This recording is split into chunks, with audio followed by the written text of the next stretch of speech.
ایک دن جب سالن ختم ہو گیا تو میں نے خالی روٹی پر اچار ڈالا۔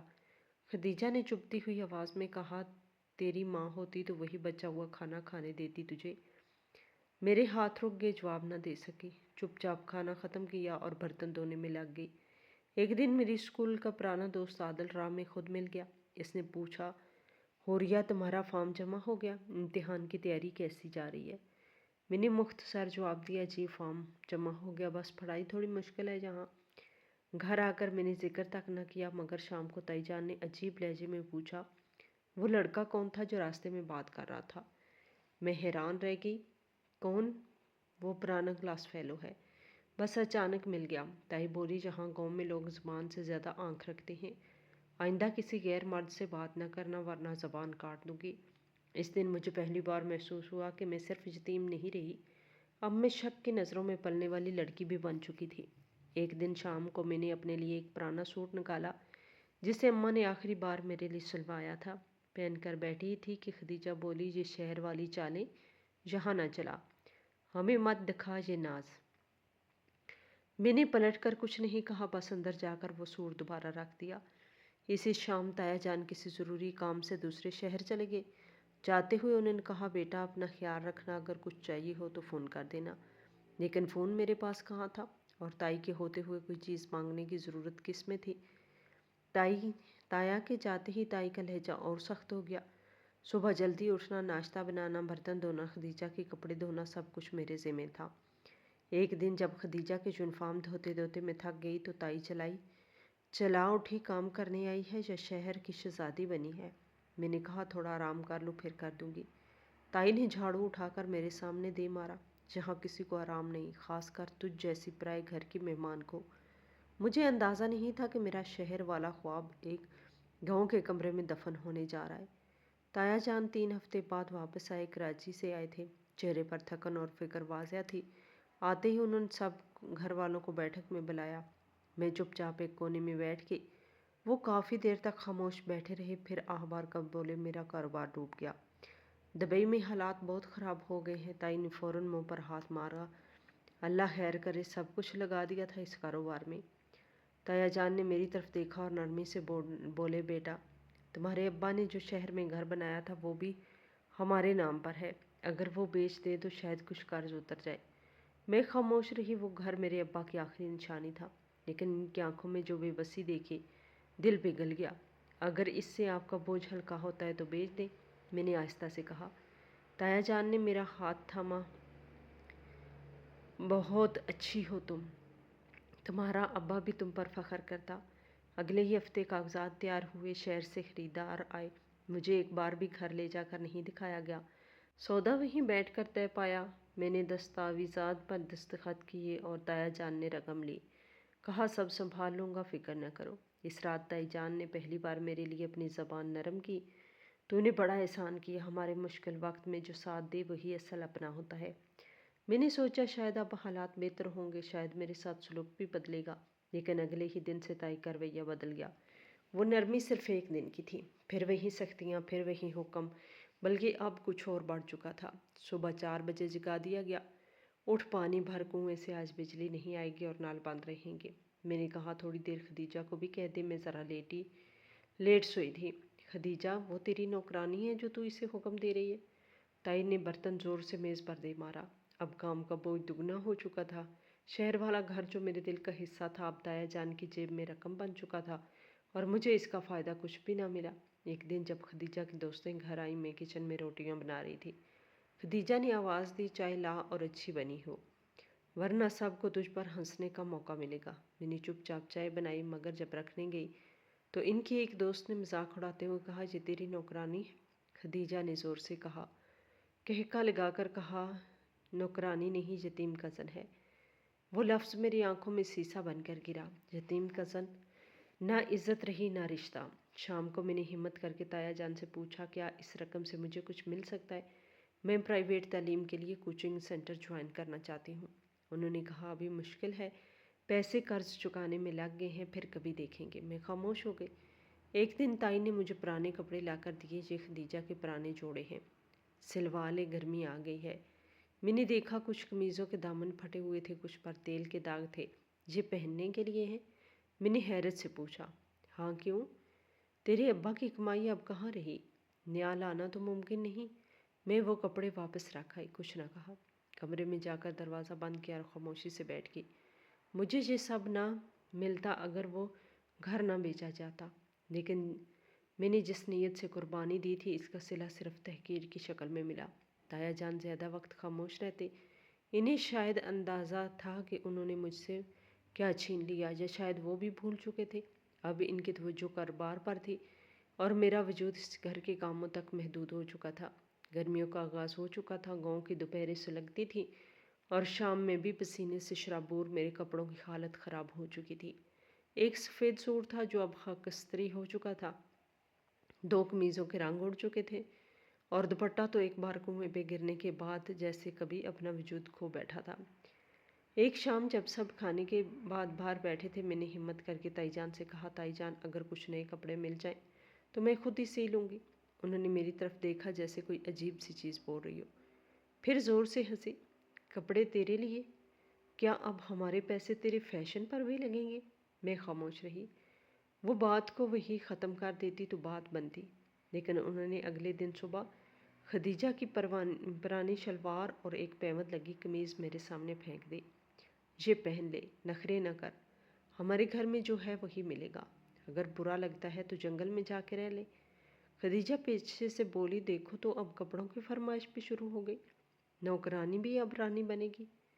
میں نے کچھ نہیں کہا، بس ان کپڑوں کو دیکھتی رہی۔ اماں کی وہ بات یاد آئی، بیٹا کپڑے انسان کی پہچان نہیں ہوتے، لیکن صاف ستھرا رہنا عبادت ہے۔ اماں خود میرے لیے ہر سیزن میں 2-3 جوڑے نئے ضرور سلواتی۔ عید پر تو ہر رنگ کا سوٹ ہوتا، نئے جوتے، چمکدار چادریں۔ وہ دن یاد آئے تو آنکھوں سے آنسو نکل پڑے، لیکن میں نے انہیں خود پر قابو پانے نہیں دیا۔ ان کپڑوں کو وہیں چھوڑ کر کمرے میں آ گئی۔ اگلے دن جب میں نے پھر پرانا پیوند لگا سوٹ پہنا، تائی نے پوچھا، جو سوٹ دیا تھا وہ کیوں نہیں پہنا؟ میں نے آہستہ سے کہا، پہننے لائق نہیں تھے۔ اچھا، اب تو فیصلہ کرے گی کہ کیا پہننے کے قابل ہے؟ تیرے باپ کی کمائی ہے جو ہم تجھے نیا دیں۔ پھر وہ میری ماں کو بھی گھسیٹ لائی۔ تیری ماں بھی ایسی ہی تھی، ہر وقت بناؤ سنگار۔ ہمارے گاؤں میں 2 دن نہ گزار سکی، اپنے شوہر کو لے گئی شہر۔ خدیجہ کھڑے کھڑے ہنسنے لگی۔ امی، اس کو شہر کی شہزادی سمجھنے کی عادت گئی نہیں اب تک۔ میں نے نظریں نیچی کر لی، جو اب دینا فضول تھا۔ وہ دن میرے لیے بس ایک اور بوجھ بن گیا۔ 3 دن بعد گاؤں میں کسی کی شادی تھی، تائی اور ان کی بیٹیاں تیار ہو رہی تھی، نئی چوڑیاں، خوشبوئیں، مہندی، سب کچھ تھا۔ میں نے پوچھا، میں بھی ساتھ چلوں؟ تائی نے مجھے اوپر سے نیچے تک دیکھا، پھر کہا، تو ان کپڑوں میں شادی میں شرمندہ کروائے گی ہمیں؟ گھر بیٹھ اور برتن دھو۔ میں نے بس سر ہلا دیا اور چپ چاپ کچن میں لگ گئی۔ ان کے جانے کے بعد برتن دھوتے وقت میرا ہاتھ جل گیا، مگر میں نے نہ پانی پیا نہ آواز نکالی۔ میری آوازیں ویسے بھی سننے والا کون تھا؟ اسی رات جب سب واپس آئے، خدیجہ نے ایک پیکٹ پھینکا، یہ بچا ہوا کیک ہے، تو بھی کھا لے، تجھے کیا پتہ شادی کیسی ہوتی ہے۔ پہلے تو میں نے پیکٹ کو دیکھا، پھر وہیں رکھ دیا۔ میرا دل چاہا ایک لمحے کو بس سب کچھ چھوڑ کر بھاگ جاؤں، پر کہاں، کس کے پاس؟ اس گھر میں صرف ایک جسم تھی جسے کام کے لیے رکھا گیا تھا۔ اگلی صبح جب سب سو رہے تھے، میں چپکے سے اماں کی چٹھی نکالی جو میری ڈائری کے اندر چھپی ہوئی تھی۔ اس میں لکھا تھا، بیٹا کبھی کسی کے سامنے خود کو کمزور نہ سمجھنا، تو میری تربیت ہے، تجھے میں جھکنے نہیں دوں گی۔ میں نے وہ چٹھی آنکھوں سے لگائی اور فیصلہ کر لیا، اب مجھے خاموش نہیں رہنا، نہ ان کی طعنوں پر، نہ خدیجہ کے تمسخر پر، نہ تائی کی تلخی پر۔ اگلے دن جب خدیجہ نے پھر وہی پرانا سوٹ میرے آگے پھینکا، میں نے اسے واپس کر دیا، پہننا ہے تو خود پہن لو۔ تائی جی ہی، کیا کہا تو نے؟ میں ان کی آنکھوں میں دیکھ کر بولی، میں انسان ہوں، کسی کے بچے کی عزت ہوں، اگر آپ عزت نہیں دے سکتی تو توہین بھی نہ کریں۔ خدیجہ غصے سے بولی، زبان چلانے لگی ہے، تائی اسے سبق سکھائیں۔ تائی میرے قریب آئی، ہاتھ اٹھایا مگر میں پیچھے ہٹ گئی۔ مار لیجئے، لیکن میرے سوال ختم نہیں ہوں گے۔ آپ نے میرے باپ کا گھر بیچ کر مجھ پر احسان جتایا،